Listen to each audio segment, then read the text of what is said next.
So that was a very nice welcome.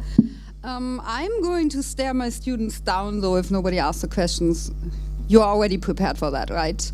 It's very hard to go after such a good speaker, but I'm going to try anyway. So the problem today also is that the conflict is so complex that even experts say we cannot clearly mark which group is doing what. There's splitter groups, there's new groups forming.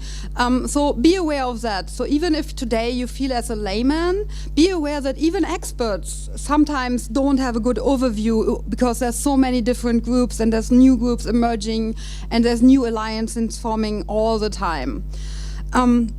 We are looking at a conflict that is often labeled as the worst humanitarian catastrophe of our times. For me, every time I'm thinking of a war that is like unknown or like not looked at by the world, I'm thinking of Yemen.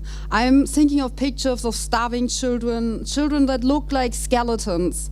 We probably all have those pictures in mind, and especially with the Ukrainian conflict now all over the news, it has us wonder like how such a conflict can be forgotten in such a way, or how at least I'm not tall enough. I can be like this, right?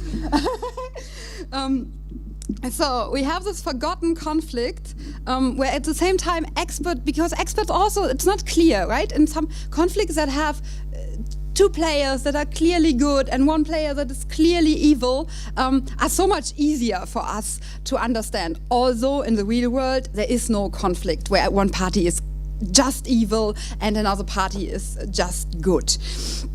So when we look at it, we often say civil war.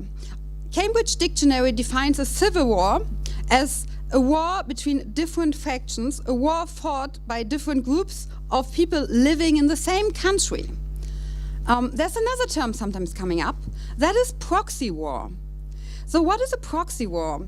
So Cambridge Dictionary defines a proxy war as a war between groups or smaller countries that each represent the interest of other larger powers and may have help or support from this.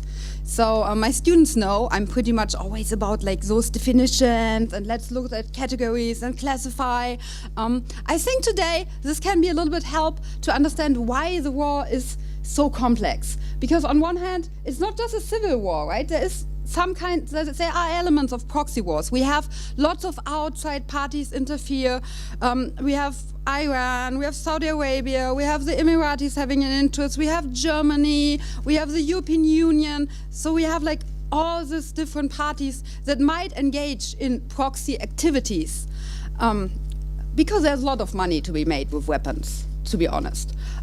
We love diplomacy, but there's not much money in diplomacy, right? The weapon industry does get a lot of money, unfortunately. And then the thing is also that some weapons don't get easily destroyed, right? Once we put a weapon into the world, it's likely to kill somebody. So even more important is today our conference today, because we are going to talk about what else can we do? What then? To be honest, I don't have a real answer. One of the aspects, obviously, is that from the outsider's perspective, often we now saw that with BBC openly said that, right? Those uncivilized people in the Middle East. Obviously, it's not that, right? People are not innately bellicose, right? There's no war mentality, right? It's about people. We are all humans. So today, let's look at like the human element. Let's see how we can think about humanity, how we can think about how to create lasting peace. Obviously, every airstrike, and it doesn't matter from which side, creates new extremists, right? If your family dies and you see that an airstrike, even if it is an accident and so on, it's easy to make somebody a terrorist. So every airstrike will create more conflict, right? Weapons fuel weapons. So conflicts typically start because of grievances and because of fighting for resources. They don't start because we have different cultures. So I encourage you all to get into cross-cultural dialogue today, and I will welcome our next speaker.